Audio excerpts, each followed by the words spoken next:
Então, o que a gente viu até agora aí? Vamos fazer um resuminho. Self e o ego, né? O ego, o eu. Isso. A gente está montando o mapa da alma. Né? Já foi um pedaço. Vamos fazer um pedaço grande hoje. Hoje é importante. Como eu disse, vamos sempre usar essa imagem do círculo, né? Eu posso dizer que o self é o inconsciente? Isso, posso, né? Então o self é o inconsciente, né?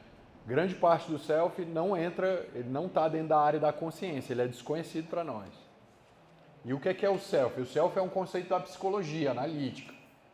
Mas para o espírito, o que é o self? O espírito, isso mesmo. O self e o espírito é a mesma coisa, né? O espírito, que é a individualização do princípio inteligente, né? Está lá no livro dos Espíritos. Os princípios morais estão embutidos dentro do self. Exatamente, exatamente. O self ele tem uma moral e a moral dele nunca falha. Porque é a moral de Deus. É a consciência divina. A gente fala que é uma consciência latente. O André Luiz tem um termo que eu acho muito legal, que ele chama o todo sábio. É o todo sábio, que nunca erra. Na psicologia, a gente fala do velho sábio, da velha sábia. Quando você entra em conexão profunda com o inconsciente, com o seu self, com o seu espírito, né, que é o termo espírita correto, o seu espírito na totalidade, a totalidade começa a guiar o ego e ele vira um grande orientador. Tudo que você for fazer, aí você sonha, ele te orienta onde você está errando, onde você está caindo. Então, por exemplo, quando a gente, muitas vezes, a gente talvez não veja isso tanto no espiritismo, vê um pouco, mas nas outras religiões espiritualistas, quando a gente sempre vai consultar um médium para pedir uma orientação, ou quando a gente vai consultar aquela pessoa que a gente acha que tem uma sabedoria ou uma mediunidade, quando você está em uma conexão profunda, o teu próprio espírito faz esse papel. A gente tende a buscar no outro uma função que já é nossa. É tanto que esse inconsciente ele vai guiando esse eu. E quanto mais você anda nas linhas dele, ele vira um grande sábio para você. Então essa conexão também ele fica sempre conectado com Deus e com o mentor, o teu mentor espiritual. Então olha o que é que você ganha, né? Você vai ouvir diretamente o divino dentro de você, né? Aquela força divina dentro de você. Ó, a Tamir já entregou a lista aqui, a lista vai começar a passar. Quem tiver interesse, bota o nome. Então, o self, ou o espírito, é esse sábio, né? Esse grande sábio que vai orientar. Diga lá. Uma amiga minha que acessou os vídeos do YouTube disse que as perguntas que a gente está fazendo não está saindo no som. Então, às vezes, só vê você comentando e não ouve nada da pergunta. Tá. Como que a gente poderia solucionar? Só se quando você for perguntar, você... No microfone. Tá bom. Aí eu repito a pergunta. Beleza. Pela primeira vez, deu para captar. Tá bom. Choveu muito, deu para captar. Né? Vamos testar assim, né? O ideal era que a gente tivesse um microfone sem fio para ficar circulando, mas como a gente não está sem tempo, né, para comprar um, aí a gente vai improvisando. Então lá, vamos pensar, né? A gente já viu o self, que é o inconsciente, e a gente tem aqui o eu, né? O ego aqui no centro da consciência, não é assim? Beleza. Aqui no self, ele vai se integrando, se partindo e vai formando os complexos, não é assim? Tá. Pronto. Então o que a gente fez a revisão? Inconsciente, self, espírito, consciência, ego, complexo, né? Lembra que quando o complexo liga, a gente usa o termo de constelar, né? Lembra que a gente estudou? Beleza. Só que dentro do inconsciente, lá dentro do self, ele tem umas camadas, né? Basicamente, ele tem duas camadas muito importantes, que é o que a gente vai ver hoje. Imagina só que quando... Vamos pensar numa orientação espacial mesmo, de um mapa. Aqui eu estou mais perto da consciência, se eu estou localizado aqui, não estou? Aí, à medida que eu vou caminhando, eu vou chegando perto da consciência, não é assim? Então, vamos pegar essa primeira camada aqui, mais externa aqui, ó, do self aqui, do bolo, para formar o primeiro pedaço nosso, né? Como que a gente viu lá na formação do self, que ele vai integrando, vai fazendo a diferenciação, não é assim? Então, primeiro ele vai pegar as propriedades da matéria densa lá dos minerais, aí depois ele vai aparecer no vegetal, ele pega até característica dos insetos, né? Lá tem lá uma fase que passa por esse reino e posteriormente ele vai chegando no animal. Mas a primeira coisa que eu ganho nessa camada aqui é o automatismo, não é assim? É o automatismo. Não é assim? Quando esse automatismo, tudo é programado dentro do espírito inicialmente para sustentar a encarnação, né? A vida física, para que ela não se rompa, porque se eu não tiver encarnação não tem progresso. Eu preciso conectar esse espírito, não é que não tem, mas é importante essa conexão com a matéria.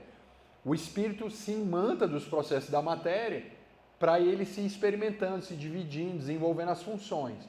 Inicialmente, quando ele começa a desenvolver, o que é que a gente vai precisar desenvolver? Eu vou ter que chegar a um ponto que eu vou ter que ter um monte de coisa automática em mim, né? Olho, coração, pulmão funcionando lá, a todo vapor, estômago, ou seja, é tudo automático, é ou não é? E eu estou falando de uma manutenção de uma vida biológica. Eu como, ele usina, daqui a pouco eu estou com fome, é o automatismo. E fica naquela cantilena repetitiva lá, né? Automático. Ok. Aí vai passando, chega lá no vegetal e quando chega ali a gente já começa a gerar uma plasticidade, uma flexibilidade. Então a segunda etapa, não que aqui não tenha, é mais por uma questão pedagógica, mas vamos separar. Aí começa a figura do instinto, não é assim? Eu já garanti todo o automatismo dos órgãos, já está tudo lá. No animal ele já está funcionando, não é assim? Ele tem os órgãos dele, está tudo lá direitinho, funcionando. Só que não basta, né? Porque ele não é uma planta que fica parado, né? Ele não fica lá quietinho. Ele vai precisar se comportar. Eu vou ter que colocar comportamento nele. Então, por exemplo, eu tenho lá o pato, né, que tem um instinto de fugir do inverno para ir para o verão, não é assim? Para ele poder sobreviver. Ou seja, aquela coisa que era só bate coração, né, usina comida, agora começa a se expressar dentro de uma plasticidade rígida ainda, mas numa plasticidade mais comportamental e instintiva. Aí ele vai vivendo, ele mergulha, ele anda no lago, né, o pato. Aí daqui a pouco, quando ele sente que vai vir o inverno, aí ele voa. Mas é sempre isso. Não sai disso, né? Ele come, dorme, controla os esfíncteres, voa, come, dorme e fica assim, nesse ciclo, né? Então você vê um comportamento rígido, que é muito determinado. Esses dois aqui, eles são muito dedicados à biologia, não é assim, nós? Eles servem para manter isso. Mas quando começa o instinto, já ali no automatismo, presta atenção, é muito importante. Isso é um conceito difícil e a gente vai tentar condensar. Ouve bem. À medida que eu gero o automatismo vai se prolongar lá no instinto e ele vai ficar naquele processo. O próximo passo é ir para a psicologia, não é? Da alma. É a gente começar a falar no humano, na parte psicológica da criatura humana. Diga lá. Mas tem, de acordo com a espécie animal, eles já não vivem só da questão do automatismo. Porque, por exemplo, eu estava vendo um programa do Discovery que estava mostrando duas espécies de chimpanzés que são as espécies mais próximas do ser humano. Eles falaram lá. O cara ficou 15 anos com um grupo de chimpanzés, vendo o comportamento deles. E o que chamou a atenção deles? Ficava numa região. Por algum motivo, um grupo entrou, um indivíduo entrou num outro grupo para explorar alguma coisa assim. O outro grupo viu, pegou esse macaco e eles mataram ele, esquartejaram ele. O outro grupo de macaco. Isso. Arrastaram tinha um rio que separava eles, e eles não comeram, eles deixaram lá. Meio que para mostrar assim, não entra na nossa área. Ele decidiu, sim. não entra na nossa área. Isso aqui é nosso, isso é de vocês. Tá. Se ele é automatismo, como é que ele fez isso? Isso, vamos lá. Ó. É instinto, a gente está falando de instinto. Eu vou apagar aqui para a gente dirimir essa dúvida aí. É bem complexo, para a gente entender o que é o arquétipo. Ó, quando eu vou no automatismo, né, que é essa repetição, E eu começo o aspecto instintivo. Instintivo. Tudo isso aqui que eu conquisto aqui nessa etapa da vida, ela guarda essa palavra, é determinada, ou seja, é um destino, não tem como sair, pelo biológico.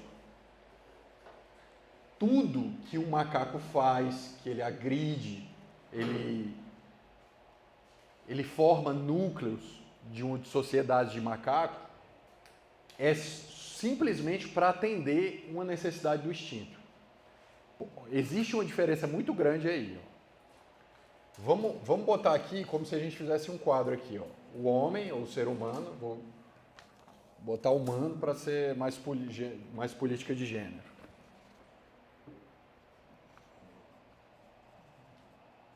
Humano e animal. No animal, no automatismo, ele é determinado pela biologia. Por exemplo, uma formiga, vou dar o exemplo das formigas. Uma formiga, quando um inseto ou qualquer outro bicho entra lá na colmeia dela lá, no formigueiro, ela diferencia pelo odor. Aí o que é que ela faz? Ela ataca para proteger a colmeia. Olha o que é que ela está falando. Escuta isso, para proteger a colmeia. Se esse bicho entrar e ele tiver o mesmo odor da colmeia, ele não é atacado. Ele não é atacado. Agora, se uma formiga entrar com o mesmo odor do bicho, ela é atacada. Percebe que todo o comportamento da formiga é totalmente defensivo e biológico. Ou seja, sentir o cheiro eu vou atacar. Se for minha mãe, eu vou atacar. Sou meu irmão, eu vou atacar. Se for um inseto, eu vou atacar. O que define todo o comportamento dele é determinado pelo instinto que a biologia pairou. Ela não está reunida ali no formigueiro porque ela tem vínculo. Né? Ela não tem um vínculo afetivo com as outras formigas. É simplesmente uma orientação da biologia, que é totalmente diferente. É totalmente diferente. O que é determinado no homem, o que determina no animal, aqui apenas influencia. Aqui a biologia determina, aqui influencia, que é bem diferente, é bem mais flexível. Muito mais flexível. Por exemplo, aqui no animal, quando uma onça é liberado os hormônios que vão indicar uma reação de ataque e agressividade, nada para ela. Ela não faz uma reflexão. Agora, se você tiver raiva, você pode ainda, a determinados níveis de raiva, decidir se tu quer me esganar ou não. É ou não é? Ou seja, você tem a influência do hormônio, mas você não é determinado pelo hormônio. No animal, pingou hormônio, pá, ataca sem reflexão, não tem reflexão. A biologia manda lá. Aqui, quando você tem uma fome, aqui no reino animal, a própria biologia indica, inclusive, o que aquela espécie pode comer. Tanto que a gente tem animais herbívoros, carnívoros, não é assim? Me embolei todo aqui. Ou seja, quem falou que ele tem que comer aquele negócio? A biologia. Ou seja, a fome dele é determinada pela biologia. Ele não tem escolha e reflexão sobre isso. Quando um macaco faz isso, não é porque ele é de uma gangue posterior e tal, e entrou aqui e eu vou matar esse macaco. Na realidade, toda a orientação de defesa, raiva, defesa do clã, é para defender coisas biológicas, sem vínculo afetivo nenhum. Né? Ele vai e usa a agressividade para fazer essa defesa. Ou seja, ele é determinado por isso. Mas ele já está um pouquinho mais flexível, mas ainda está extremamente ligado ao biológico, que é isso que você está falando.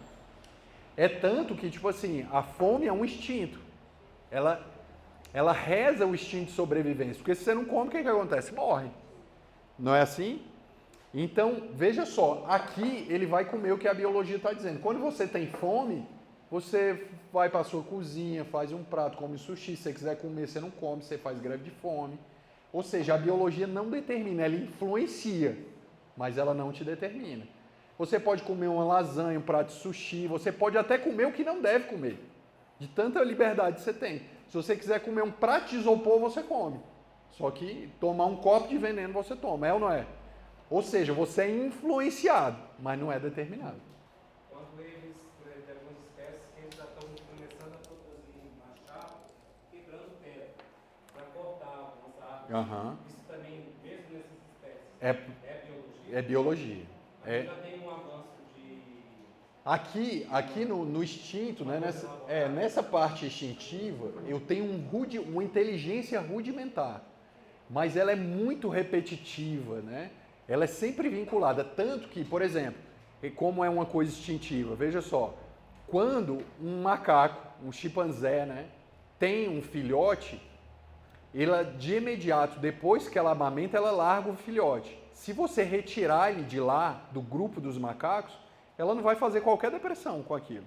Não tem vínculo. Ela não tem vínculo, não consegue estabelecer. Talvez ela nem reconheça o filhote do macaco se eu retirar isso de lá. Por quê? Porque cumpriu a função de manter ele vivo, para mim já não interessa mais. O que no humano já é totalmente diferente. Veja só, o filhote de pombo, o pombo. Se o pombo está fora do ninho, a pomba mãe não alimenta ele. Porque ela tem uma orientação instintiva espacial no espaço do ninho que ela tem que proteger e guardar. Se o filhote cair fora, ela... Por quê? Porque é uma cantilena repetitiva, determinada para manter a vida. Saiu do script, já não funciona mais para mim. Não tem plasticidade, não tem flexibilidade. Ou seja, eu sou determinado pela biologia que me rege. Diga lá. Em casos de animais de diferentes espécies que cuidam uns dos outros, tipo uma onça cuida de um bebê macaco. Instinto. É tudo biológico. Mas Quando... ela meio que estabelece um vínculo diferente do que é determinado dela, né? Que é comer o animal que ela está fazendo. Isso, existe uma flexibilidade, mas mesmo assim você vê um instinto de proteção à vida, ao filhote funcionando ali, né? Tem uma plasticidade, mas ela é muito reduzida, é muito pouca. E satisfez a biologia, acabou a missão. A missão é essa, né? É compreender isso. Por exemplo,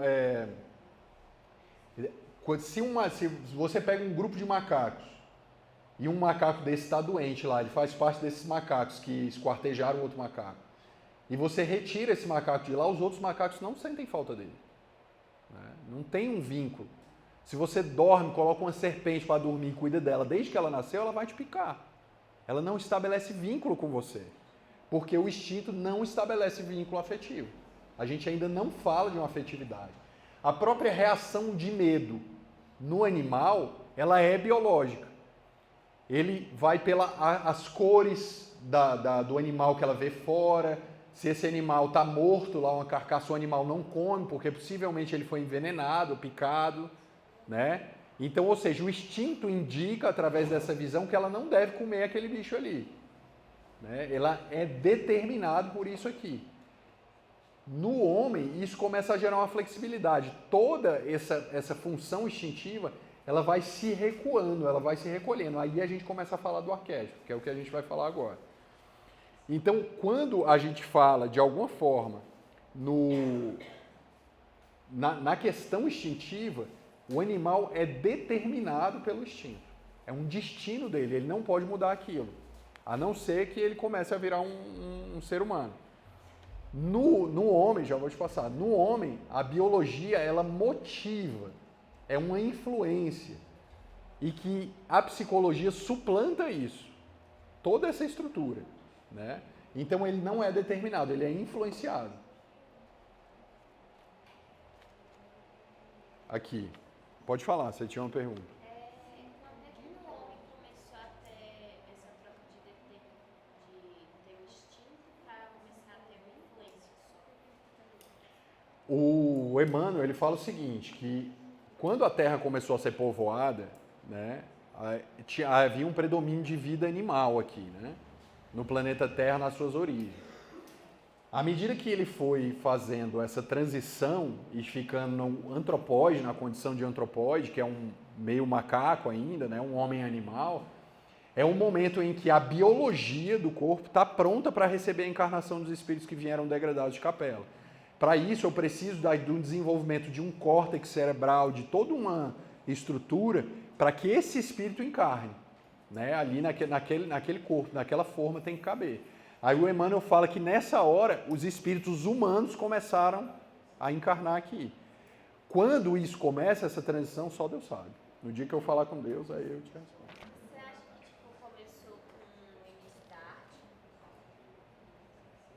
Início da arte. Que aí começou a ter algum tipo de pensamento ilógico. Tipo, por que fazer arte? Por que eu tenho que pintar as cabeças? Então começa a ter algo mais psíquico, não sei. Faz sentido, assim. Não acho que é só isso. Eu acho que é uma expressão. Porque quando a gente fala de algo, quando a gente fala de psique, a gente está falando de um universo, né? E, por exemplo, olha para a mitologia, não tinha nada escrito nas paredes, não tinha nada, era tudo falado. E a psique está ali, né? Diga lá.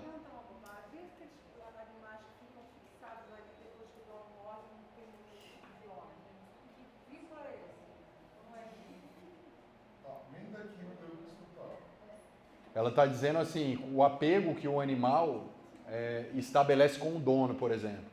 E que o animal morre e ele fica ali, né? Tem uma área da psicologia que estuda bastante isso, que é a psicologia sócio-histórica. E ela diz que, à medida que o animal vai se desenvolvendo, todo esse apego, essa organização social que ele estabelece é para atender fatores biológicos. Tipo, eu não vou me prender muito a isso para a gente poder avançar. Mas uma vez que o animal tem o apego, e depois ele aparece na própria criança, né? Só que ele é determinado por aquilo, ele não sai daquilo, fica preso naquilo. Tá certo?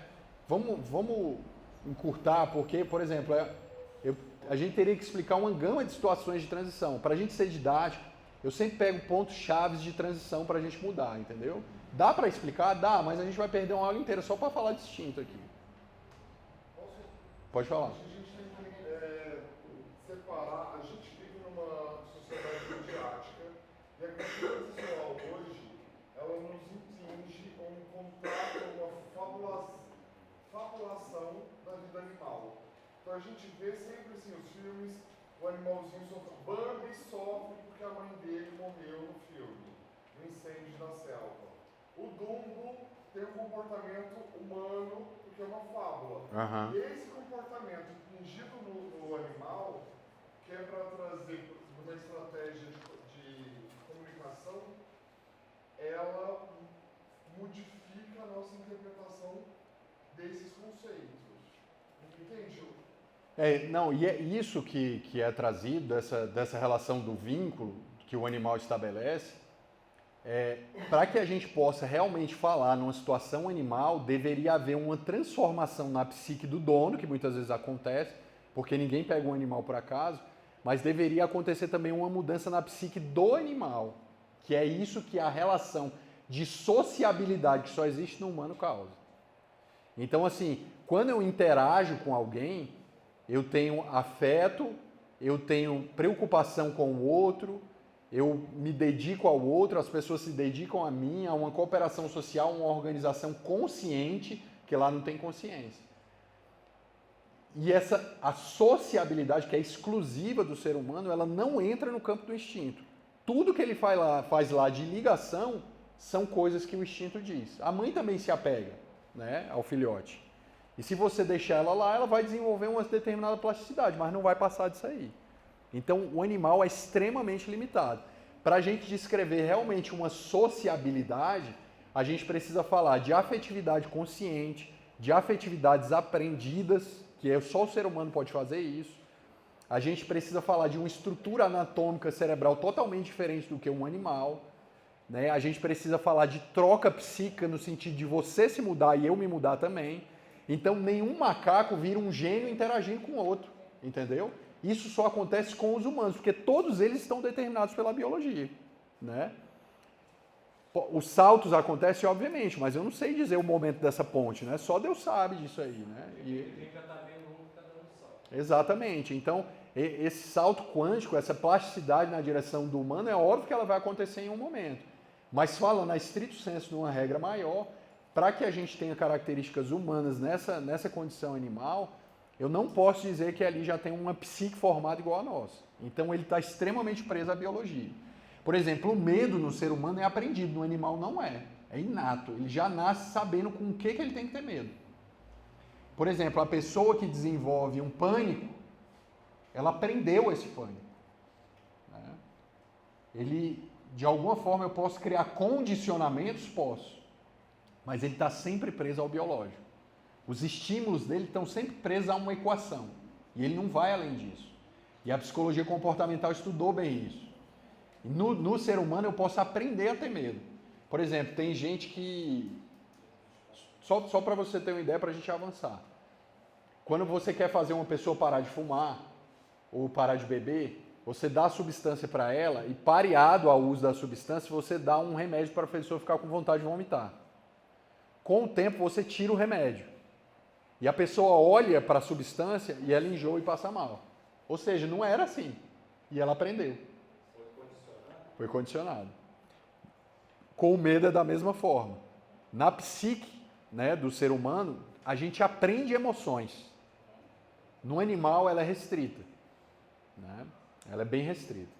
Então, quando tudo isso, esse automatismo e esse instinto, para que ele possa dar lugar ao reino hominal, para a psique surgir, vamos voltar lá para a imagem. Quando ele passa aqui do automatismo, né, e do instinto, eu posso dizer que isso está presente na alma de todo mundo, porque todo mundo passou por esse reino? Aqui eu falo de uma individualidade? Não, os patos são os patos, né? Então, se eles vão para o norte, para o sul, comem e tal, eles não possam falar, não, hoje eu vou preparar uma janta que eu estou com vontade de comer isso. Ele não tem essa personalidade refinada. Todo mundo faz a mesma coisa, não tem identidade. O instinto faz com que façam a mesma coisa. Ou seja, a gente está falando de uma alma coletiva. Eu não estou falando de uma individualidade. Só que chega um pedaço que é necessário fazer uma transição. Eu vou fazer uma transição, e aqui começa o nosso drama humano. Eu vou precisar fazer uma transição para o humano, para a parte humana, e que precisa dar esse salto da biologia. Imagina aqui que o instinto e o automatismo abriram esses caminhos aqui, e eles viviam aqui, nesses espaços. Aí chega um momento que Deus falou para eles assim, ó, vocês vão ter que se recolher, vocês vão ter que se recuar, vocês abriram um espaço aqui dentro, e agora vocês vão ter que sair de cena um pouco, porque a gente quer colocar uma psicologia aí no lugar. Aí a gente começa a falar do arquétipo. O arquétipo é uma forma que dá uma forma a temas humanos, a temas psicológicos humanos, e essa forma tem um núcleo de energia. Quando o instinto entrou aqui, ele viveu um tempo aqui, não é assim? Quando ele saiu de cena, ele deixou o lugar vago. Ele montou a área dele aqui. Quando ele montou essa área, ele deixou um espaço para a psi entrar. Pensa assim, lá nos Estados Unidos tem muito, porque é lugar frio, né, para manter o ambiente. Já viram aquelas portas que a gente entra assim? Que roda? Já viram? Aquelas portas giratórias? Pensa que é o arquétipo. Ele entra em contato com o instinto e o automatismo e entra em contato com o interior da psique. Essa é a primeira camada.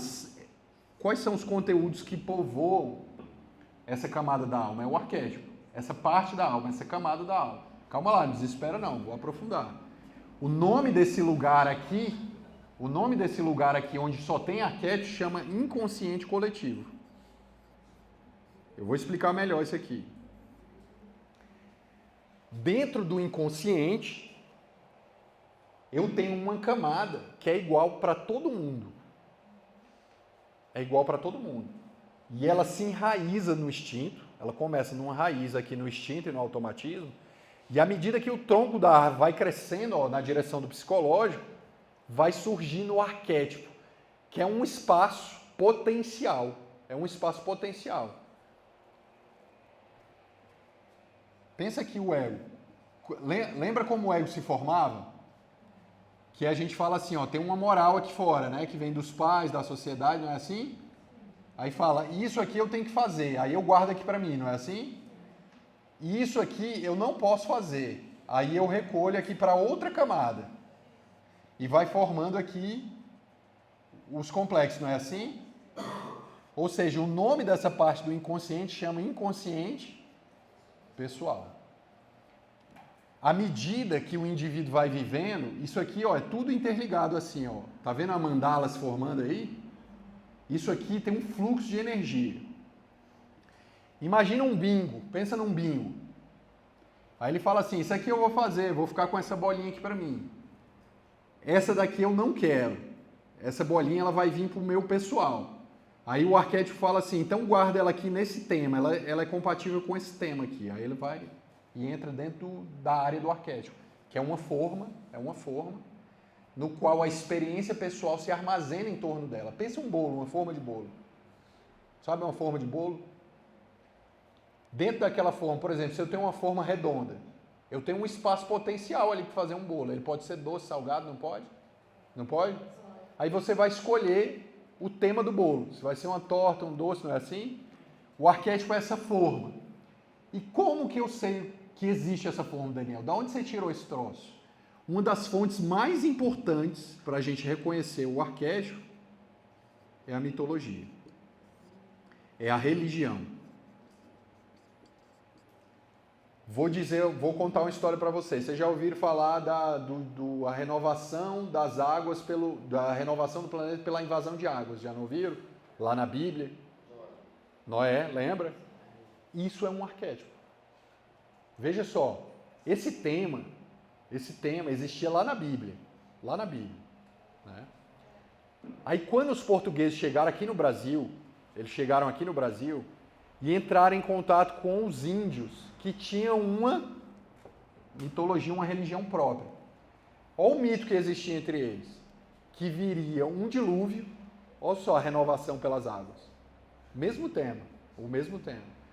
E ele precisava pegar uma mulher, o pajé, subir na palmeira mais alta da floresta, porque o deus trovão Tupã ia mandar um dilúvio para renovar a floresta, e quando o dilúvio passasse, ele teria que descer com essa Índia e começar a repovoar a terra. Parece ou não parece?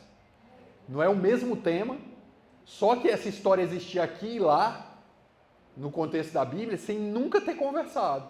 Por quê? Porque é um arquétipo. O arquétipo é um tema universal da psique humana que existe na psique de todo mundo. Existe na alma de todo mundo. Por isso que a gente chama que é um inconsciente coletivo. É um inconsciente coletivo. Por quê? São temas que existem dentro da nossa psique, que eles estão saindo quando o instinto começa a ficar psicológico, né? Quando ele abre um campo potencial para a psicologia acontecer. A ponte que liga o individual ao instinto é o arquétipo. É aquele momento em que uma ponte se faz para eu sair da biologia e eu ir para a psicologia. Só que nessa ponte eu posso transitar ali, não posso? E eu tenho várias pontes dentro de mim, vários temas. Tenho vários temas aqui. Ou seja, você aí, na tua vida pessoal, pode viver um tema arquetípico. Um tema arquetípico. Vou trazer um exemplo mais claro para vocês. Vocês já ouviram falar de Apolo? Da mitologia? Apolo é uma pessoa muito bonita, muito inteligente, mas não consegue se relacionar. Enquanto Dionísio arrebenta com todo mundo lá, orgia, tal, fica com todo mundo, se liga a todo mundo vai atrás dele, hipnotiza. Apolo é aquele cara que só se ferra. Ele tem tudo e não tem nada. É ou não é? Aí chega aquele homem, né? Bonito e tal, inteligente, aí ele fala e namora com um, não consegue, não dá certo. Olha como é que ele fica, apolíneo. Ele está preso no arquétipo do inconsciente coletivo. Ele começa a viver um tema, um mito na vida pessoal dele. Ele fica apolíneo. Tá entendendo? Faz sentido? Não, né? Quando a pessoa começa a viver esse tema, do arquétipo, ela está sem identidade, porque ela está onde? No coletivo. No coletivo. Como é que é? Como saber se... Isso aqui é para fins intelectuais. É óbvio que para a tua vida de reforma íntima, se você tivesse conhecimento, bem, mas não é essencial para tu fazer a reforma. A gente está aqui se apoderando disso aí para que você entenda quando você for ler, mas você pode usar. Calma aí, só um minuto. Você quer ver um outro arquétipo? O arquétipo do irmão inimigo. Parábola do filho pródigo. É um arquétipo. De vez em quando você tem um sonho que você estava com um cara lá, sei lá, que é o irmão moreno, né? Geralmente é um duplo teu no sonho. E você... Abel e Caim. É um arquétipo. Abel e Caim. Como é que é?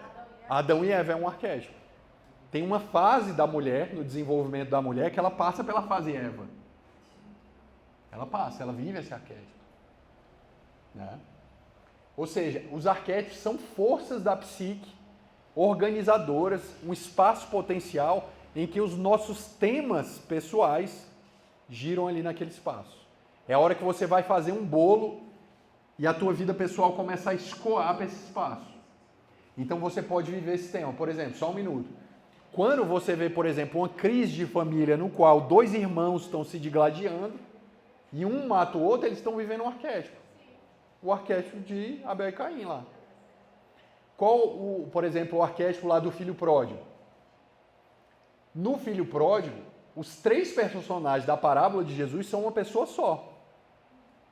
Ali eu não tenho três pessoas. O senhor da casa é o self. É o self. O filho que sai para gastar toda a herança, ali, é o ego identificado com os instintos, que vai gozar, gastar no automático, gastar tudo. Ele está aí identificado. Ele está em um conflito no qual ele está, eu vou gozar. Ele acha que ele é aquilo, é o ego identificado com aquilo.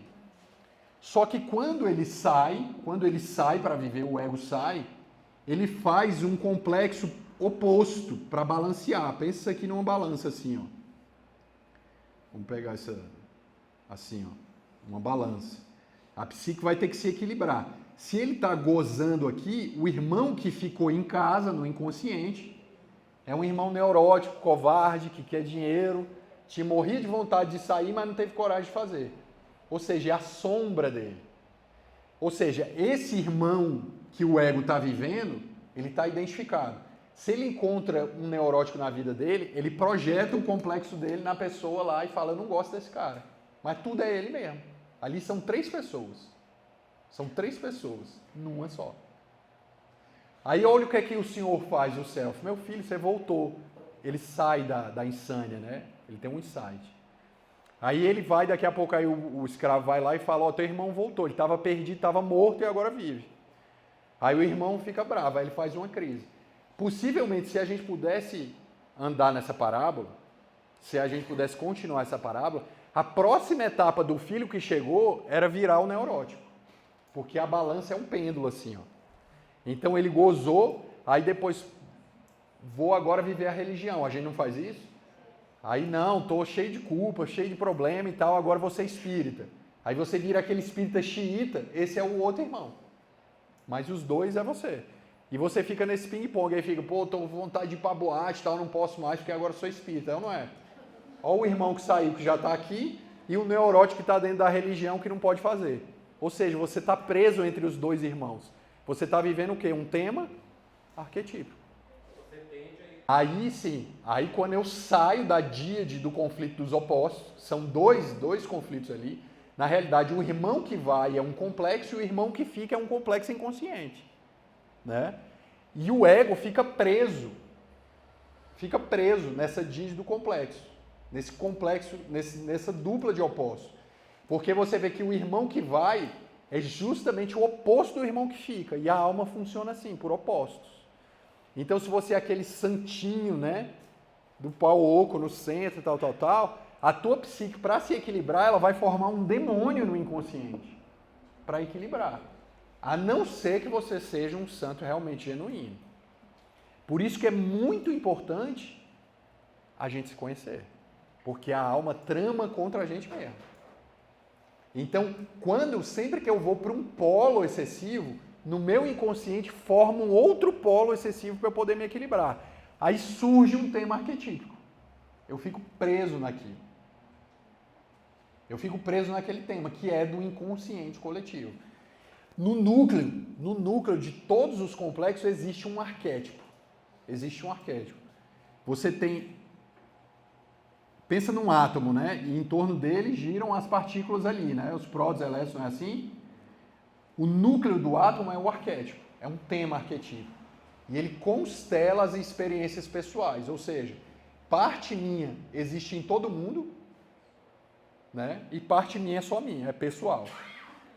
Então, o inconsciente, uma parte é coletiva e uma parte é pessoal. Copia aí. Brincando. Fala aí. Duas coisinhas. Eu já vi você está falando isso do conceito individual, essa dualidade, né, dos extremos. Diga lá. Mas assim, eu vi também um sociólogo comentando que a sociedade, tem um tempo atrás, que falava da mesma coisa. Que ela evolui assim, vai para o extremo, por exemplo, o Brasil, vai para a esquerda. Aí vivencia um monte de coisa. Isso aqui é muito legal, vamos para o direito. Aí quando se der mal e desgastar com a direita, ele vai voltar para o meio. Que toda a sociedade avança assim. Exato, porque a sociedade avança porque a psique funciona assim. Né? O individual forma um coletivo. Por exemplo, o que aconteceu na Alemanha? Constelou o arquétipo do Messias, o lado sombrio. A Alemanha tinha acabado de sair de uma derrota, tinha perdido um monte de terra lá para França, Inglaterra e tal, fez um tratado com eles e ficou lá, com o rabo entre as pernas. Aí, de repente, aparece um homem, eu vou trazer a dignidade, eu vou salvar vocês. Ou seja, constelou o arquétipo do Messias. As almas que estavam ali, naquele contexto, elas estavam propícias para constelar aquela energia. Então, cria-se um tema coletivo. Só que é o lado sombrio. Todo arquétipo ele é dual. Ele tem um lado luz e um lado sombra. Ou seja, o arquétipo é bom ou é ruim? Depende. Né? Depende. Depende do que está com o lado que eu estou identificado com ele. Né? O lado que eu falo identificado é vivendo. Por exemplo, o arquétipo do velho sábio. O que por exemplo, no contexto das religiões do Brasil, a gente poderia tomar como um velho sábio? Na Umbanda. É um arquétipo. É um arquétipo. O que seria isso lá na Índia? O arquétipo manifestado lá. O yogi, né? O yogi sábio que vive nas cavernas. Ou seja, é o mesmo tema. E que está presente em todas as culturas. Mas isso sai de onde? De dentro da alma da gente. Né? Isso só existe porque esses temas fazem parte da nossa alma coletiva. É real, isso é real. Quem grava isso? É real, é real. Daniel, quem grava esses conceitos, esses arquetipos na nossa inconsciência, quando a gente começa a caminhar? É aqui, ó, quando o instinto, pensa só, o instinto vai dar o pulo para o psicológico, ele abre um espaço que ele se retirou para cá, né? Esse espaço potencial é o arquétipo, que vai ligar isso à psique pessoal. Por isso que a gente fala num conceito transpessoal. Porque parte da psique vai além de um conteúdo pessoal. Ela tem uma parte que é igual para todo mundo. Por exemplo, essa é uma parte do conceito de arquétipo. Calma, a gente vai aprofundar, fica calmo. Eu vou tentar clarear mais isso aqui. É um conceito que é difícil mesmo. Por exemplo, quando foi formar a Terra, vieram para cá os espíritos exilados de Capela, não é assim? Aquela experiência do exílio, um grupo muito grande de espíritos experimentou. Ficou gravado no inconsciente daqueles espíritos. Ou seja, virou um arquétipo. Porque faz parte do inconsciente de todas as criaturas daquela experiência. Só daquele grupo. Daquele grupo lá. Ou seja, o tema do exílio é um tema arquetípico. O tema do exílio. Ou seja, está dentro da psique de todo mundo. A morte de Jesus, a crucificação, é um tema arquetípico. Porque é um complexo da humanidade. Foi uma coisa que aconteceu na humanidade, todo mundo experimentou aquilo, tá no nosso... A gente carrega uma culpa inconsciente de ter crucificado Jesus. Vai lá olhar André Luiz fala isso. E isso é um arquétipo, porque está no inconsciente de todo mundo. Tá. Eu preciso fazer uma pergunta, porque, meu colega vizinho aqui acabou de fazer um comentário. Não para os muçulmanos, mas porque aí o que é coletivo, ele é, vou usar a palavra universal no nosso contexto universal. Uma orbe terra. Eu preciso esclarecer uma coisa para mim. Quando você fez a chama do Espírito enquanto self, na primeira aula, e a gente foi entendendo as integrações e tudo mais, no meu entendimento, aquilo já era um Espírito.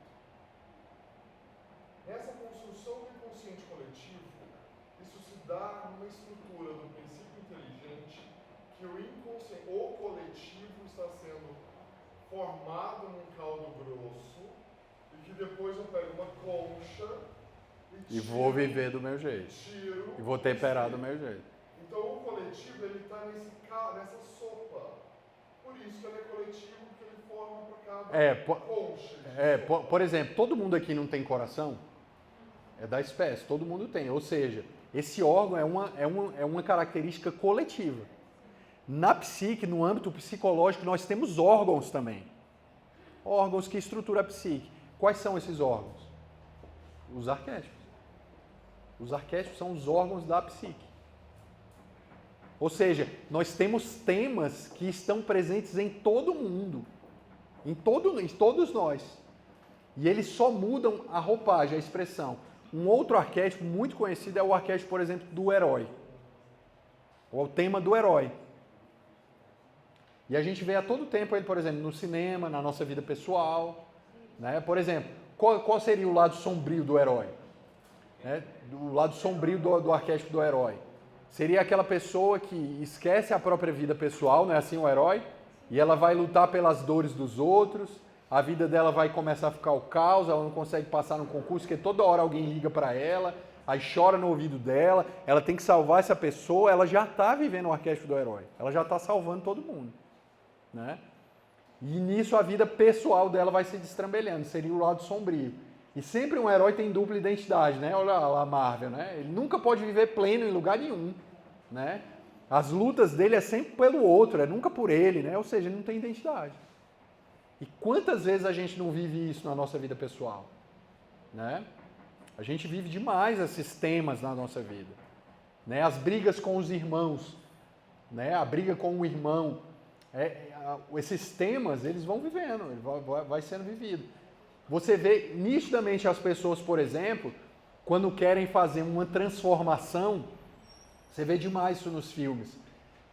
Por exemplo, a pessoa está numa crise com o pai, com a mãe, terminou um namoro, a pessoa, vou mudar de cidade, vou viajar. O tema da transformação pela viagem. Já ouviram isso? Olha o que é que o filho pródigo faz quando ele vai lá se experimentar. Ele faz uma viagem. É um arquétipo. E você faz isso sem pensar, inconscientemente.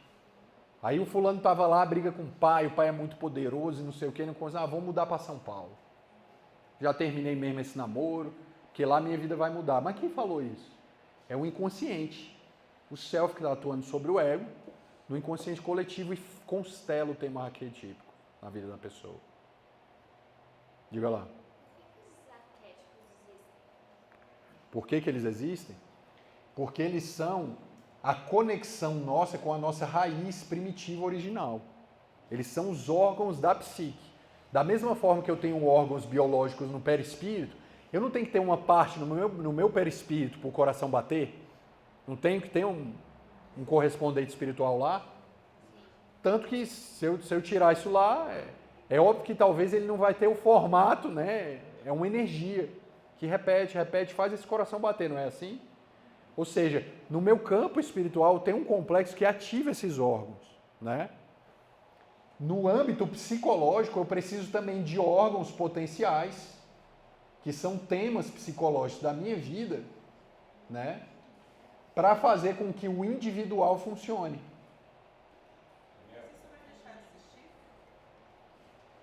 Não, vai ser integrado pela psique. É difícil falar se vai deixar de existir, né? Mas talvez você vai se relacionar com plena consciência com isso aqui.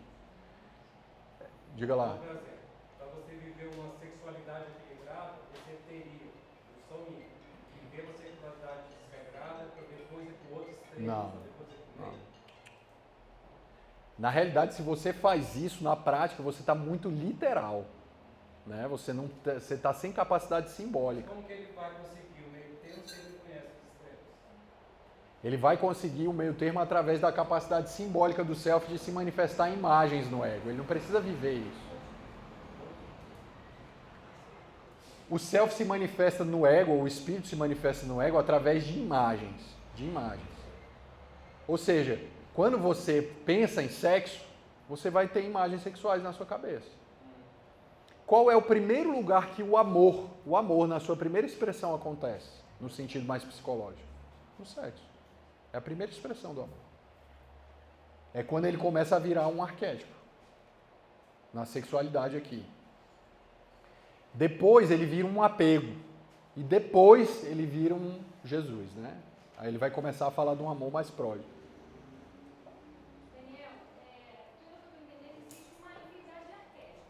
É infinito. Os arquétipos são infinitos. Pois é.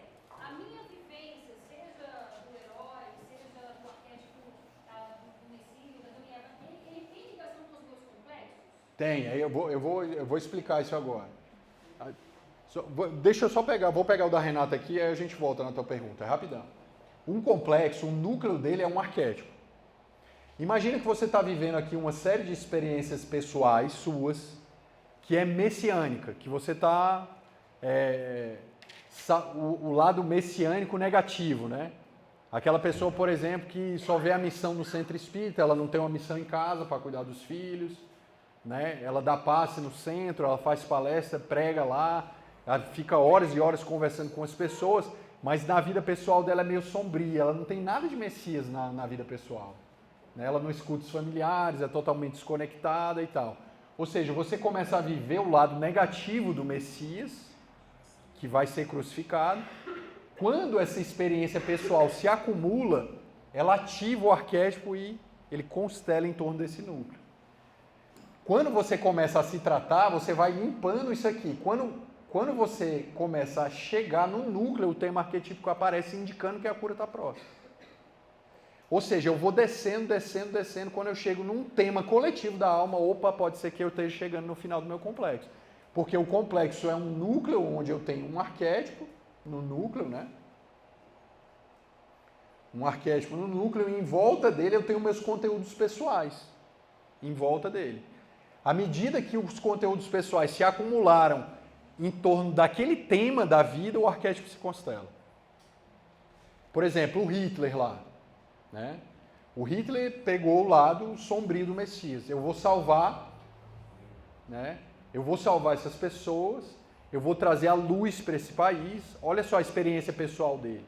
Eu vou ser um grande líder, eu vou trazer uma filosofia que vai mudar esse país e eu vou dominar o mundo, que é o que ele queria fazer.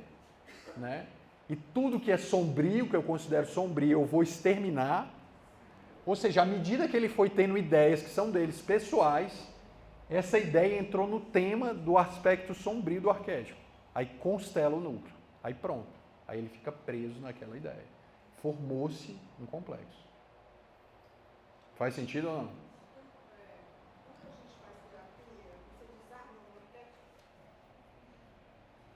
Sim, a gente lida com ele de maneira mais criativa, né? Mas a gente pode sim desarmar, desvitalizar ele, né? Diga lá.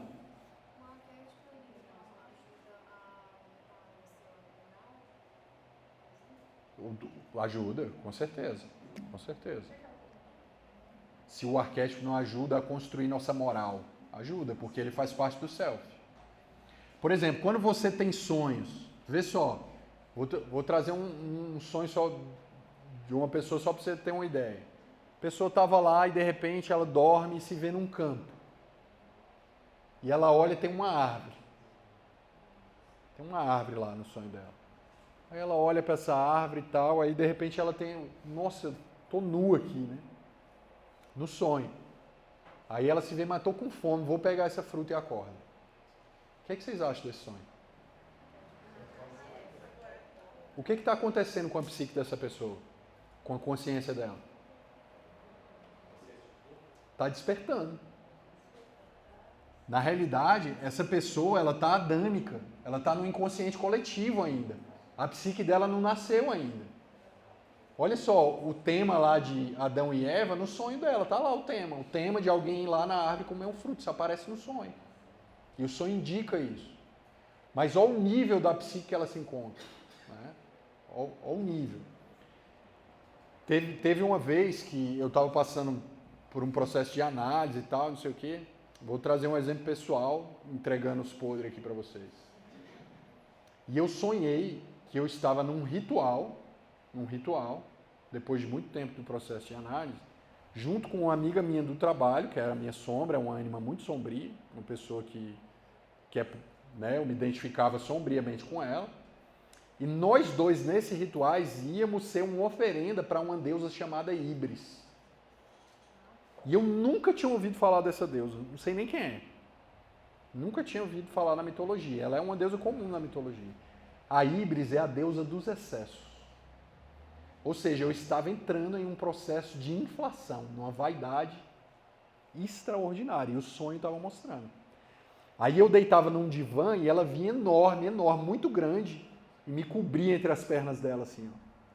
Ou seja, a vaidade me tomando no sonho. E olha onde é que eu estava, no arquétipo, no inconsciente coletivo. Estava vivendo um processo que a gente chama de inflação. Eu estava sendo oferecida para a deusa no sonho. A gente fala de uma vaidade muito grande. Aí eu fui olhar, e a Íbris é essa, são os excessos. O que é demais, não necessariamente a vaidade. Mas, por exemplo, todo herói passa por Íbris, né? Na vida, quem está vivendo o arquétipo do herói. Naquela hora que ele precisa ser muito nervoso e usar agressividade, é uma Íbris, é um excesso de algo. Quando eu tenho muita abundância, eu tenho uma Íbris. Aí depois eu continuei o meu processo, aí eu tive outro sonho. Aí eu sonhei que eu estava deitado, ela estava em cima de mim e falava assim, Daniel, estou indo embora para a África. Olha a vaidade saindo, o processo. Eu falava, mas já? Você já está indo embora? Ela já. Eu tenho que ir para a África. E tudo isso tem uma simbologia, não vou entrar muito porque senão vou entregar coisa braba aqui. Aí, no outro sonho, ela aparece eu já deitado de lado e ela de frente para mim, eu já não estava mais embaixo dela. Ou seja, eu estou saindo do processo de inflação. Percebe o tema? É arquetípico. E eu nunca tinha ouvido falar nessa deusa. Aí você vai falar, Daniel, isso é coisa de outra encarnação. Pode ser. Mas os arquétipos se formam em outra encarnação. Um amigo meu estava num enterro na cidade de Inhumas, no interior do Goiás. E uma menininha de 4, 5 anos ali andando ali no enterro querendo moedas. Mãe, me dá uma moeda. Aí ali outro pediu uma moeda. Mas menina, fica quieto. Por que tu quer uma moeda? Porque eu tenho que colocar nos olhos do cadáver, senão ele não vai morrer. Conhece esse? Caronte? É um tema arquetípico. Ou seja, a criança quando nasce, ela está num inconsciente coletivo. Ela não tem identidade, ela está nos arquétipos. Ela ainda não colocou coisas pessoais. Olha só, a menina queria colocar 2 moedas nos olhos dele, que é do mito, que a alma só passaria para o mundo das almas se eu desse 2 moedas para o barqueiro Caronte, que é um tema arquetípico da mitologia. Da onde uma menina de 5 anos ia tirar isso? É um arquétipo. Ou seja, aquele arquétipo estava constelado para ela, naquele momento ali. Faz sentido? Ou seja, a criança, já te passo, a criança, ela nasce no inconsciente coletivo. À medida que ela interage, aqui eu tenho o arquétipo materno, o arquétipo paterno, o arquétipo do herói, o arquétipo do Messias, o arquétipo da dupla mãe, infinitos arquétipos, que são temas, quando minha mãe vai me educando, ela tem a chave para ligar essa energia. Todas as experiências que minha mãe me dá vão constelar em torno desse núcleo do arquétipo materno. A imagem da Virgem Maria é um arquétipo. É a grande mãe, Gaia, da mitologia. É um arquétipo. A grande mãe. E está tudo aqui, ó, dentro da alma. Essas coisas só existem lá fora porque o inconsciente projeta. na mitologia, na religião, nos temas da vida. Ou seja, nós estamos falando de temas que estão na alma de todo mundo. Diga lá. Então, por exemplo, a sexualidade equilibrada não precisa de ir para os extremos. Não. Supondo que dentro desse consciente coletivo tem os parâmetros que o self vai te dando. Vamos colocar assim, vou cair na embora. Ou para a zona e por aí vai. Aí o self vai dizer, não vai para te prejudicar. Se ele desconsidera essas ideias do self, aí acaba indo a questão dos extremos para chegar no meio. Porque assim, ó, aqui, ó, por exemplo, o self é essa raiz da árvore, né? O arquétipo é uma raiz que vai crescendo e a base dela é instintiva, não é assim?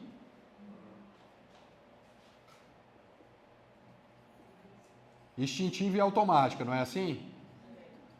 À medida que a árvore vai crescendo, ela vai se distanciando da biologia e vai criando uma psicologia, não é assim?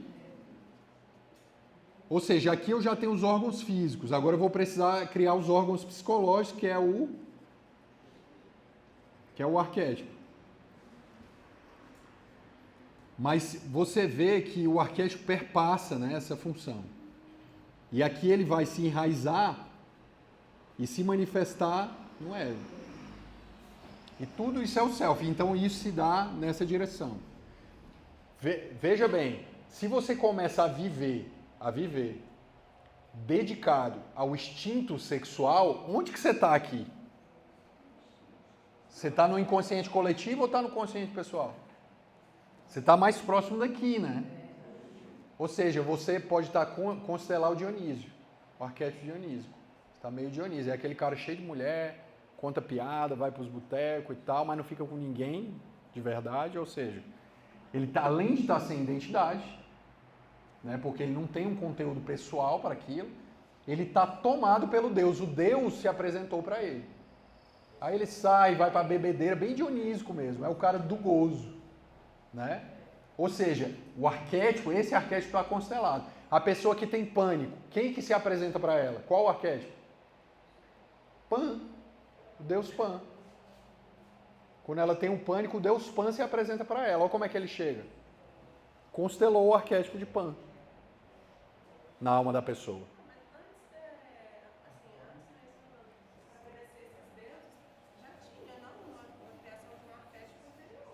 Porque o que diz que o arquétipo existe? O que diz?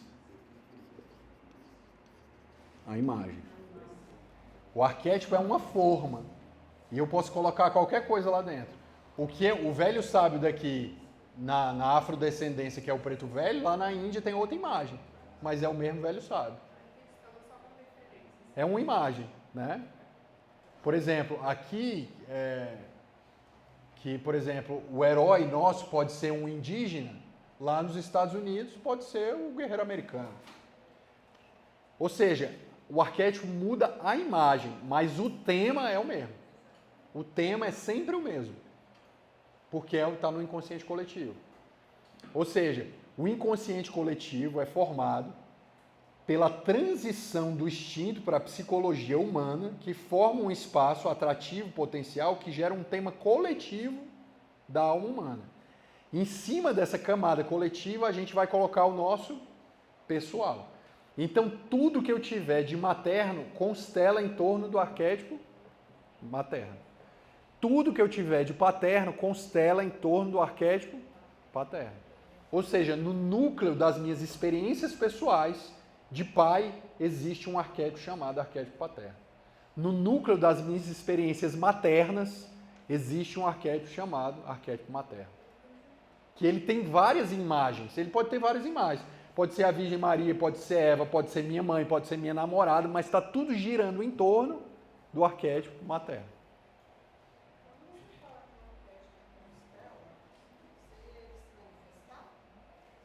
Quando ele começa a dar trabalho na alma, né? Ele começa a gerar um prejuízo na alma da gente, né? Ou não, né? Ou de alguma forma, quando você consegue trabalhar os dois lados dele, né? Você consegue de alguma forma se tornar uma pessoa criativa. Prejuízo a adoecer, por exemplo. Alguém sabe qual é o correspondente de Saturno na mitologia grega? Porque Saturno eu acho que é da romana. É um deus lá. Tem até um livro sobre a sombra de Saturno.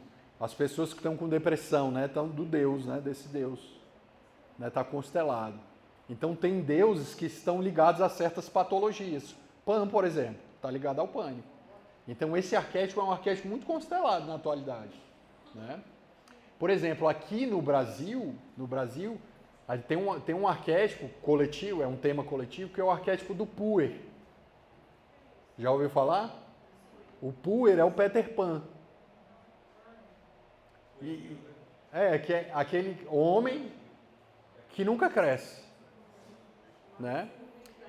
Esse arquétipo, a energia dele é muito boa, porque é a energia do jovem, e ela começa projetos, ela tem energia, inicia projetos, faz idealizações e tal, mas não assume responsabilidade. Olha o lado sombrio do Puer. Né? Não quer relacionar, não quer casar, não quer arrumar emprego. Quer ter emprego e jogar videogame em casa. Esse é o lado sombrio do Puer. Né? Mas tem o Fênix, que é o arquétipo que concorre com esse arquétipo. Que é o Fênix é o idoso, é o sábio. Mas se você fica muito Fênix, você fica aquele velho mal-humorado, com 30 anos, chato, esse é o lado negativo do arquétipo. O lado positivo é a sabedoria. Né? O arquétipo do Fênix traz isso, né? Aquela sabedoria, a experiência de vida. Ou seja, o arquétipo é sempre dual. São as duas faces de uma mesma moeda. Né? Ele é sempre dual, ele tem um lado bom e um lado luz, um lado sombrio e um lado luz. Essa geração nem que a gente vive atualmente, trabalha, nem estuda, vive essa síndrome. É difícil de falar, né? Assim, mas a gente tem alguns arquétipos bem definidos aqui. Por exemplo, o Brasil é meio puer, né? A gente não produz nada, a gente espera o mundo inteiro produzir para a gente consumir. Todos os países é um peito para a gente, mas a gente mesmo não faz nada, né? A gente não faz iPhone, não faz computador, não faz nada. O espírito do puer fica aqui, né? A gente não consegue produzir, está no inconsciente coletivo. Aí lá nos Estados Unidos já é outra história, né? Já tem um outro arquétipo constelado lá. Ou seja, existem complexos coletivos, né, que não são meus, eu estou dentro deles, né? Vivo eles no meu país, na minha família. Né? Ou seja, tem uma família que todo mundo bebe, né? Tem um arquétipo ali que rege aquela família, na psique de todo mundo, está todo mundo mergulhado. Aí os homens bebem muito e as mulheres tomam muito remédio. É o mesmo tema. É ou não é? É o mesmo tema, está todo mundo ali no mesmo arquétipo, está todo mundo no inconsciente familiar. Percebe? Então, por esses temas, quando a gente, por exemplo, nas ciências da saúde, ligada à psicologia analítica, a mitologia é um manual de psicopatologia, que lá está todas as doenças na mitologia grega, nas mitologias. A pessoa entra para fazer um tratamento, você lê ela por esses temas arquetípicos da vida. Então, muitas vezes, no sonho, quando começa a aparecer esses temas coletivos da vida, né? Por exemplo, o cara, sonhei que estava com meu irmão voando e tal, brincando, né? Muito parecido com Peter Pan. Ou seja, os arquétipos estão lá, eles acontecem na psique da pessoa. E à medida que eles vão aparecendo, que eles ficam constelados lá, pode indicar que essa alma ainda precisa fazer um trabalho de desenvolver o pessoal dela, de nascer. Né? Observa só, por exemplo, quantas imagens de Deus a gente não tem na história. Cada religião tem um Deus diferente. Por quê? É um arquétipo. Não é Deus de verdade. Não é o Deus. Você tem lá na mitologia, vê só a psique, se a gente pudesse fazer um paralelo. Ó. Eu tenho muitos complexos aqui, não tem? Não tem? Vocês já ouviram falar de um negócio chamado projeção? A gente vai estudar aqui. Que é o que a gente vê no mundo, o que está no nosso inconsciente, não é assim? O que eu não conheço em mim, eu vejo nas pessoas, vejo no mundo, vejo nas coisas. Olha como é que era a mitologia antiga. Eram vários deuses, não era? Olha a projeção. Aí, de repente, se condensa num Deus único. Lá do Velho Testamento, o Yahvé, o Javé. Mas era um Deus dual, né? Era um Deus caprichoso e um Deus bonzinho, né? Eu quero oferenda, eu quero que você fique puxando meu saco, eu quero que você faça um monte de coisas, me adore. Era um Deus meio melindroso, ou seja, é outra projeção de um arquétipo. Aí depois veio o catolicismo. Aí vem no cristianismo, aí vem Jesus e fala ao arquétipo e chama Deus de Pai. Ou seja, Jesus sabia disso, que isso é um tema humano. Jesus não sabia, não era inconsciente para Jesus que ele deveria chamar Deus de Pai. A nossa energia paterna, masculina, coletiva, está na figura de Deus. Ele sabia que se ele ativasse esse arquétipo, a gente naturalmente, para compensar, ia buscar uma mãe. E quem é a mãe? Religião. Observa a religião, a igreja, a mãe igreja, né? A grande mãe, para compensar. Aí, de repente, aparece a figura do demônio. Ó a psique trabalhando. Né? Ou seja, eu tenho um aspecto negativo meu que agora não está mais só numa única imagem, porque esse Deus era bom e era ruim. Aí eu concentro tudo na imagem de Deus, só as coisas boas, e crio um demônio para eu colocar as coisas ruins. Separou, individualizou. Ó a diferenciação. Você vê que se você olhar para trás, em algumas religiões ancestrais, a gente estava muito mais próximo do inconsciente coletivo, de uma psique mais primitiva original, de uma imagem de Deus muito mais primitiva do que uma imagem de um Deus mistério, como o Espiritismo apresenta. Tanto que Allan Kardec pergunta assim, que é Deus? Aí ele fala, tem alguns princípios para dizer o que ele não é. Né? Ele fala uma coisa assim, mas aí chega um momento lá na frente que ele fala, não entreis num labirinto que tu não pode sair. Te preocupa agora com a tua reforma moral, porque Deus para ti agora é um mistério, ou seja, não tem imagem. Não tem imagem, não tem imagem. Ou seja, se não tem imagem, eu não tenho onde me projetar. Ou seja, o Deus fica bem real. É um Deus que é um mistério, ele fica lá fora. Aí quando a psique se consolida numa única imagem do Deus, é um Deus dual, que é anjo e demônio. Depois ela se biparte em duas imagens, fica um Deus bom e um demônio, não é assim? E aí eu começo a pulverizar os outros complexos num monte de santo. Né? Vou projetando. Aí santo isso, santo aquilo, tudo projeção. Era real, mas eles eram as pessoas melhores para eu poder projetar a minha divindade neles. Aí daqui a pouco chega o protestantismo e faz assim, acaba com tudo isso e fica só com Deus de novo. Olha as imagens, olha o tanto de imagem. É só imagem. Aí o protestantismo faz com que essa energia que estava projetada nessa imagem recue tudo para dentro da psique. Porque estava tudo para fora. Aí o Espiritismo, não, vamos fazer mais um pouco. Acaba com essa imagem que tem aí que vocês acham e transforma num mistério. Aí pronto, aí bota tudo aqui para dentro. Aí o homem faz uma crise. Porque agora eu não tenho onde me projetar. Eu não tenho um santo, eu não tenho um ritual. E agora, como é que eu vou fazer? Aí eu vou começar a fazer uma crise e essa crise vai me levar a pensar em mim. Lá no Evangelho ele fala assim, que o Espiritismo não tem símbolos. Ou seja, ele não tem nenhuma imagem que foi criada para fora para você se projetar. Embora a gente faça isso. A gente vive, né? O único símbolo que o Espiritismo adotou foi o Pai Nosso, que nem é uma imagem, para não correr o risco de fazer o erro do passado. Ou seja, os temas arquetípicos vão aparecendo. E Jesus sabia disso. Diga lá, o que é que você ia perguntar? Você falou da criação de Deus para simbolizar o positivo, o negativo, o bom e o mal. Mas tem grupos sociais primitivos que eles primeiro começam a adorar a natureza. Na natureza eles também criavam, antes de chegar em Deus, eles criavam também a natureza. Isso chama de animismo, né? O animismo antes era num objeto material, depois com um animismo antropomórfico, que era numa coisa humana. Aí o Deus vai ganhando humanidade. Aí, tipo assim, a árvore é o meu Deus. Você vê como era primitivo. Tinha uma psique ali projetada, né? E depois vai humanizando. Aí ele vai ficando um Deus humano. Aí depois são vários deuses. Depois é um Deus dual. Depois eu separo, coloco duas forças, uma força do bem e do mal. O que que essa história está contando? Ela está fazendo um raio-x da nossa alma. Se a gente fosse ao médico e falasse, me dá aí teu exame de imagem. Ó, tu passou por uma doença de desagregação, tu se pulverizou no monte de Deus, agora isso se consolidou, tu começou a melhorar nesse outro exame, depois tu se bipartiu de novo, numa coisa ruim, coisa boa, em duas imagens, e agora só tem um Deus e o mal é tu mesmo. Está melhorando. Olha o exame. É um padrão que todas as sociedades seguem. Porque é um arquétipo. Porque é um arquétipo.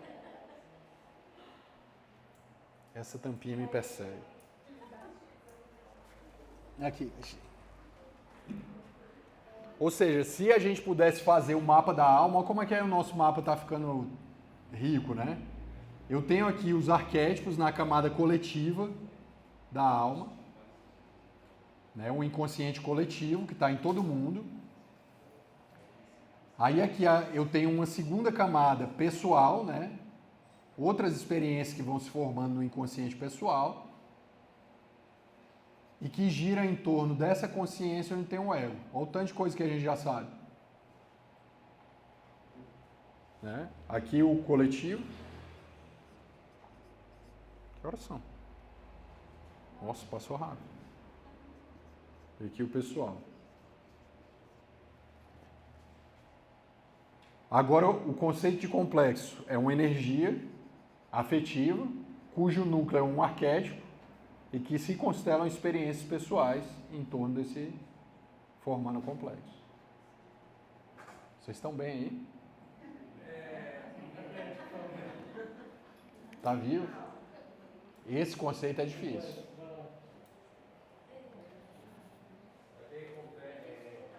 Ou seja, pensa assim, o complexo é um tema da psique humana, é um tema. E que tem várias imagens. E que esse tema está inserido na psique de todas as criaturas. Todas. O tema, por exemplo, esse tema é de, por exemplo, pai, eu vou morar em São Paulo, aí o cara vai para São Paulo, chega lá, gasta tudo que construiu na vida, bebe tudo, vai para toda a esborne e tal, pai, voltei, estou fracassado e tal. Esse é um tema. É o tema do filho pródigo, é um arquétipo. Esse é o tema, é um tema. É um tema da transformação, né, ali pela viagem ali, pelo gastar, né? As pessoas acessam temas diferentes de acordo com Isso, de acordo com a tua experiência pessoal. Você vai vivendo e de repente a tua experiência pessoal monta um conjunto que é muito parecido com esse tema, aí o arquétipo constela. É como se eu fosse vivendo, eu estou vivendo, aí eu vou vivendo várias experiências, aí daqui a pouco forma uma massa energética que entra na sintonia do tema coletivo, aí constela, aí forma um complexo. Daniel, desculpa, mas é por isso que o pessoal fala assim, se você andar com pessoas negativas, você também vai absorver isso. Isso pode ser tema ou pode? Pode, assim, essa questão dos arquétipos é infinito, são temas infinitos, mas a gente tem uns que são muito tradicionais. Por exemplo, o velho sábio, o arquétipo do herói, a velha sábia, né? E a Joana fala aí, né? Depois vocês leem o texto da apostila, vai clarear um pouco mais. São os temas da nossa alma, aí você vê que de repente você está vivendo um tema desse. Você está... Grande parte delas, não necessariamente.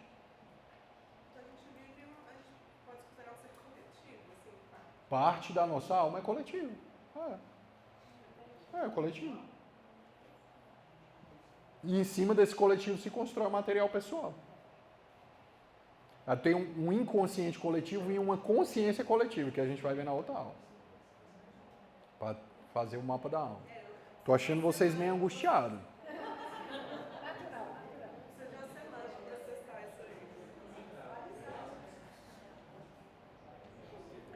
Ou seja, tem as musas, né? Tem o pessoal as deusas da arte, da literatura.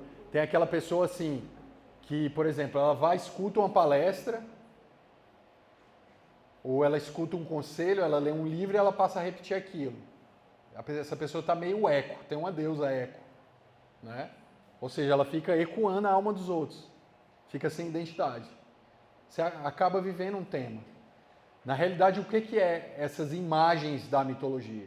São imagens que vestem o arquétipo.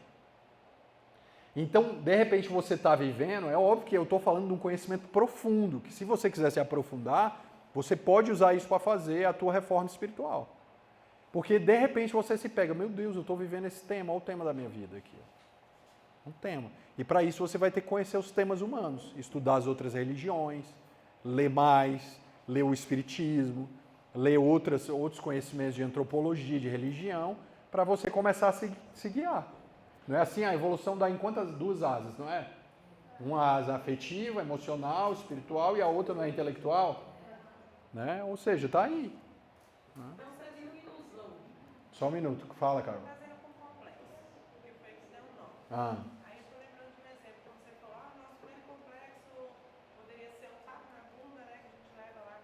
Isso. Mas como que isso, assim, como é que eu vou fazer uma associação disso com o arquétipo para poder dizer que é um complexo também? Tipo, eu não entendi direito. Eu não entendi tua pergunta. Então eu não estou entendendo direito. Constelou aqui. Deixa eu ver a pergunta dela e a gente vai. Fala aí, tua pergunta. Então, na verdade, o arquétipo seria uma ilusão. Não, claro que não. É real. O arquétipo é uma força. O arquétipo ele é tão forte. Você quer ver a imagem do arquétipo? Olha para a Medusa. Eu não consigo olhar para o arquétipo diretamente para ele. Né? Olha só como é que eu fiquei no sonho, né? Com a deusa, assim, a Íbris, né? Você fica cego. Já viu aquela fascinação de Allan Kardec? A fascinação lá do Livro dos Médiuns? Que a pessoa fica cega, né? Por exemplo, quando você tem fobia, constela essa imagem da Medusa. Quando você olha para a Medusa, você vira o quê? Pedra. O medo muito intenso faz o quê? Paralisa, né? Por isso que eu não posso olhar direto. O herói olha pelo escudo, pela imagem, ele olha pela projeção. Ou seja, eu só posso conhecer o arquétipo pelas imagens dele, pelas projeções, pelos temas da vida, né? Eu só posso conhecer ele pelos temas que acontecem na vida coletiva e na minha vida pessoal. Como é que é? Também, os contos de fada, né? Os contos de fada. Olha só, como é um estudo que a gente ainda precisa aprofundar. Existem contos e crônicas de Humberto de Campos. Ali tem um material psíquico riquíssimo. Ali, né? Os contos, né? Ó, contos e crônicas de Humberto de Campos. Olha só, você fala lá, por exemplo, você pega os contos, né? Você tem o do João e Maria. Olha lá o que é que ele fala, né? Do patriarcado, né? Que ela bota o filho para trabalhar e não trabalha, e a bruxa leva. Olha o arquétipo materno. O arquétipo materno ele se manifesta na imagem da bruxa, da mãe pessoal, da namorada. Na bruxa seria algo mais coletivo, né? Que aparece muitas vezes no sonho, né? A própria imagem da própria Gaia, a terra em si, né? A Virgem Maria, Eva, são manifestações do arquétipo materno, né? De uma ânima aí, né? Ou seja, quanto mais a imagem é coletiva, mais o arquétipo pode usar aquela imagem para se manifestar ali. Na realidade, a imagem já é a manifestação do arquétipo, né? Já é aquela manifestação, é uma imagem. Ele se manifesta por imagem. Você nunca pega no arquétipo diretamente. O arquétipo é sempre uma imagem. E eu trabalho com ele nesse sentido. Ou seja, eu tenho a camada coletiva pessoal. E eu fico transitando. Esse ego interage com essas coisas. Posso. Agora a gente está agregando mais um elemento para o conceito de complexo. O complexo é uma energia, um núcleo de energia afetiva, cujo núcleo é um tema arquetípico e que constela em torno dele experiências pessoais. À medida que eu vou vivendo, e eu tenho uma série de experiências pessoais que entram nesse tema, eu constelo o arquétipo. Aí ele vai para o núcleo daquelas experiências.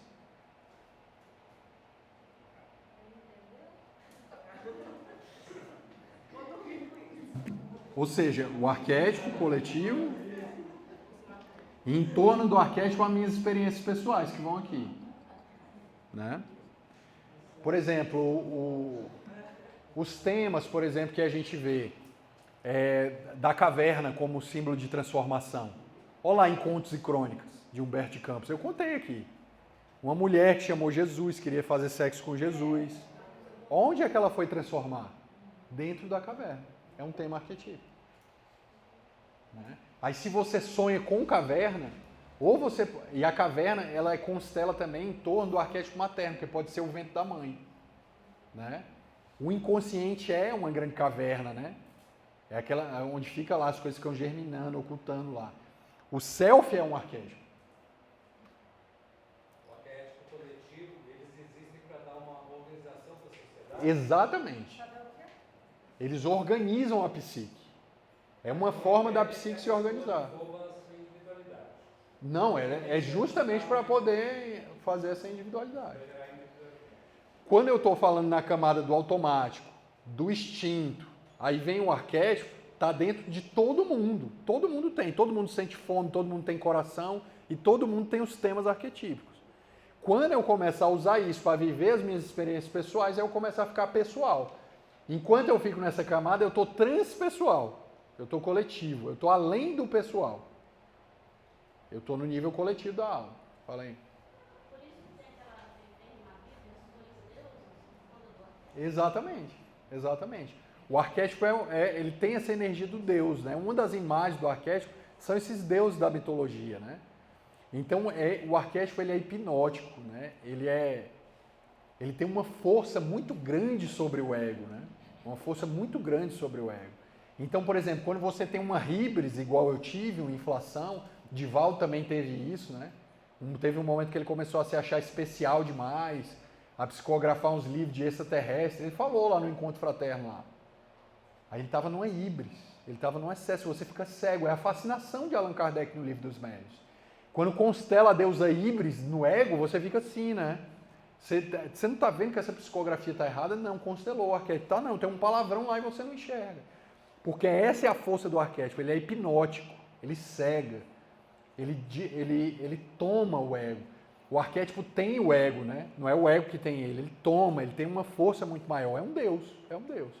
Tanto que quando o Deus Pan se apresenta, você fica desesperado, ele dilui, não tem raciocínio, né, que regule aquilo. Você tem um pânico, já era. O Deus Pan ali, aquele lado seu está se apresentando. Mas todas essas forças são a gente. Né? Só que a gente não sabe canalizar de maneira criativa isso. Né? O símbolo da árvore como um símbolo, por exemplo, a serpente, né? Como a libido, olha a cabeça da medusa, né? É cheio de energia espiritual, né? A serpente, né? Aquilo é um símbolo arquetípico, né? Olha o que é que desperta Eva, né? É a energia simbolizada na cobra, né? É um arquétipo aquilo ali. A árvore, ó a árvore, é a árvore da verdade, é um arquétipo, né? Quantas vezes a gente não sonha com árvore? Né? Quantas vezes a gente não sonha com cobra? Então nem tudo é obsessão. Nem tudo é obsessão. Muitas vezes os nossos demônios, a maioria das vezes, estão dentro de nós mesmos. Né? A obsessão existe, é claro, e a gente precisa respeitar e vigiar essa obsessão. Questão de ser gente boa, legal, fraterno, solidário, mas assim, é muito acomodado e a gente com o tempo vai vivenciando, percebe muito essa percepção do legal está equivocado. Quando você entra nesse conceito do equivocado em relação a esse coletivo, você toma um rumo, digamos assim, um rumo correto, é que aquele grupo do Brasil, aquelas pessoas ali tinham que experienciar isso. Na realidade não é que tinha, a psique atrai, né? A gente escolhe vivenciar isso. Por exemplo, aqui no Brasil a gente tem muito o lado sombrio do trickster. Já ouviu falar do trickster? O trickster é o trapaceiro, né? O trickster, quando ele constela, você vira um excelente advogado, você é aquele cara que dobra, é um excelente vendedor, mas com ética. O lado sombrio do trickster é esse malandrão, né? Que engana, que rouba. O aspecto está constelado lá no Congresso há séculos isso lá. É o tema do trickster lá, que é o trapaceiro, né? A tradução de trickster, que veio do dialeto dos índios norte-americanos. Eles falavam, né, desse trapaceiro. O trapaceiro é o trickster, é um conceito americano do índio americano. E esse deus, né? Depois olha lá, né? Ele rouba as vacas de outro deus, aí ele vira os pés da vaca para ela andar e dizer que a pegada estava para o outro lado, né? Para o deus não ir lá. Aí ele vai e convence a pessoa de fazer tudo, ou seja, vira um excelente advogado, um excelente vendedor de maneira positiva, constrói uma riqueza. Esse é o lado bom do trickster, ou seja, é um tema da vida, né? Agora, o lado sombrio do trickster é essa enganação, esse roubo, a mentira, o malandro, o cara do morro, aquele que engana, que dá o dinheiro falso, que faz a corrupção, que passa de bonzinho. Esse seria o lado desse arquétipo. Esse arquétipo é constelado no Brasil. Você vê que são categorias que são bem assim, no topo da hierarquia aqui no Brasil. É advogado, é político.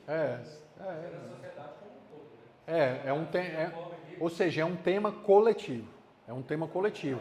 Eu posso viver individualmente um tema coletivo, do meu jeito. E geralmente, geralmente a nossa vida é viver um tema. A gente tem um tema, a nossa encarnação tem um tema. A gente vai viver algum tema desse. Né? Coletivo, mas de maneira pessoal. E realizar esse tema no lado luz dele e integrar o lado sombra dele. Né? Demais, é necessário. Nós não podemos nos afastar do arquétipo. O arquétipo é essencial para nos manter em contato com a essência da vida. Ele é energia pura. E a gente precisa do arquétipo. Ele não é algo ruim. Ele mantém a gente em contato com a nossa essência, a nossa criação, né? Então a gente precisa trabalhar nesse nível do arquétipo para poder movimentar a vida. Jesus, só um minutinho, Jesus, veja só como Jesus trabalhava com imagens. Todas as parábolas de Jesus é uma história que ele conta, né? É uma história. No qual chegou um homem que senta na primeira cadeira, mas não tinha roupa, né? Olha lá no filho pródigo, ele volta e bota um anel. O que é que significa isso? A aliança com Deus. Ele bota uma capa, uma sandália, tudo isso é arquétipo. Antigamente, o viajante, quando voltava, o que recebia, ele tinha um pedaço do anel e o outro ficava com outro anel. É um arquétipo. Para dizer que eram amigos, a união, né? Aí quando ele volta, o pai coloca um anel nele. Jesus não tirou isso do nada, ele sabe que é um tema coletivo. Então ele trabalhou com a consciência das massas, né? Ele trabalhou a alma humana, né? Então ele traz as imagens nas parábolas que são imagens arquetípicas. Imagens que, se nós não nos cuidarmos, nós podemos cair no lado sombrio delas, né? Nós podemos de alguma forma cair em desamparo por conta daquelas imagens que são forças nossas. E elas funcionam independente. E a gente tem que andar no ritmo delas, vigiar, para a gente não cair nesses temas aí. É um conceito denso, é muito denso. Diga lá, quem era que ia perguntar? Alguém levantou a mão. Diga lá. Não é nem dentro do tema, não, mas é para aplacar um pouquinho minha angústia. Eu não estive aqui no primeiro dia, por causa da chuva, mas eu queria saber o seguinte: pela sua experiência e seu conhecimento, você acha que ao final desse curso nós daremos conta do quê? Vocês vão dar conta de tudo, você sabe por quê? Porque tudo isso que eu estou falando para vocês aqui, nada disso você vai precisar usar. É só para você entender quando você lê o livro. Quando você for falar da alma, você vai falar, eu estou com raiva, estou triste. Você vai falar assim. Você estuda tudo isso aqui para esquecer isso aqui. Você não vai falar, nossa, aqui a minha ânima se apresentou. Não. Você vai falar igual Jesus. Igual Jesus. Olha como Jesus falava, simples. Ele falava da alma, dos sentimentos humanos. Só que a gente entende isso aqui, para poder compreender o mapa da alma, como que o espírito funciona, e esquece isso. Quando você for falar de você vai falar, eu estou triste, eu estou tendo um pânico, uma ansiedade muito grande. Você não precisa... Ótimo, só que agora você vai entender que você vai ter uma compreensão onde você se localiza no mapa da sua alma. Percebe? Quando você vai conversar, por exemplo, com alguém que te trata usando isso aqui, é uma conversa normal. Né? Você não vai ficar, isso aí é o arquétipo, mas meu Deus, o que esse homem está falando? Né? Imagina, toda vez que você fosse fazer um tratamento psicoterápico, você dá uma aula para a pessoa disso aqui. Não é. Você pergunta, aí a pessoa está lá vivendo todo aquele drama, né? Todo aquele drama, toda aquela situação da vida, e a linguagem é simples. É para que eu faço isso? Por que eu sinto isso? Aí eu começo a filosofar para dentro de mim para acessar essas camadas coletivas, pessoais, acessar o ego. Fica sem parâmetro. É óbvio que você pode usar. Eu uso para mim isso aqui. Eu uso para mim. Porque é uma ferramenta que eu adotei, mas não é o único caminho.